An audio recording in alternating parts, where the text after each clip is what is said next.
বৃন্দাবনৰ পৰা আহিছে বিশেষভাৱে এই ভাগৱত কথা বাচনৰ বাবে আৰু এই আসন গ্ৰহণ কৰি তেওঁ সম্পূৰ্ণ ৰাইজক ভাগৱতৰ সাৰমৰ্ম বুজাবলৈ যত্ন কৰিছে। आफ्ना दरबारहरूका साथमा विद्यार्थीहरूमा आएर हाम्रा राजा रामचन्द्रका এই আপোনালোকে চাব পাৰে মহিলাসকল कति नम्बरमा भगवान श्री कृष्ण अवतार लिएर आउनुभयो गन्दै गर्नु हो। अब चाहिँ मिस नगर्नु है। अभी त 24 भन्दै हुनु त एकजना माताजीले, तर मलाई लाग्छ 27-28 तिर पुग्छ कि क्या हुन्छ। अनेक ऋषिमुनिहरूलाई कृतार्थ गर्दै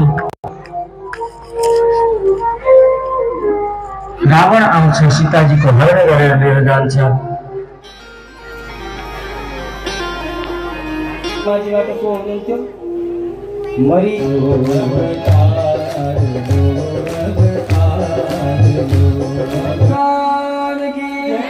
अमद्भुतं बालकमम्बुजे क्षणं चतुर्भुजं शङ्खगदायुधायुधं श्रीवत् स्वागत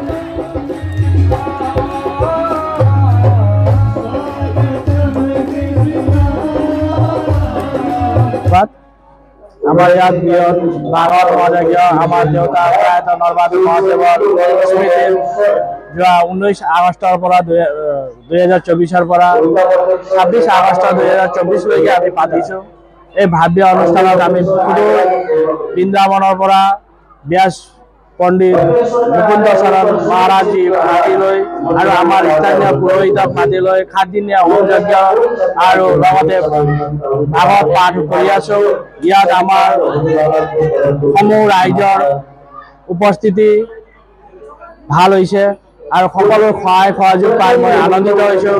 লগতে আপোনালোককো ধন্যবাদ দিছোঁ সংবাদকৰ্মী বন্ধুসকলক, যিসকলে আমাৰ এই অনুষ্ঠানটো আহি ধুনীয়াকৈ সাংবাদিক কৰি ধুনীয়াকৈ কৰি দিয়াৰ বাবে মই ধন্যবাদ দিছোঁ।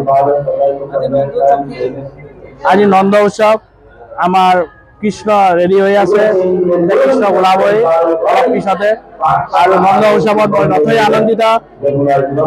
ভক্তপ্ৰাণ ৰাইজৰ সমাগম যথেষ্ট দেখিছোঁ, যাৰ বাবে মই আনন্দিত। মই সৰু ঘৰৰ পৰিয়ালৰ হৈ সকলোকে ধন্যবাদ দিছোঁ আৰু আমাৰ সৰু বৃহৎ এই অঞ্চলৰ মানুহ সকলো ৰাইজকে ভাগৱত প্ৰেমী ৰাইজক ধন্যবাদ দিছোঁ, যিসকলে আহি আমাৰ পবিত্ৰ পদূলিত আহি আমাৰ ঘৰখন পবিত্ৰ কৰি দিলে। তাৰ বাবে মই আৰু এবাৰ ধন্যবাদ দিওঁ।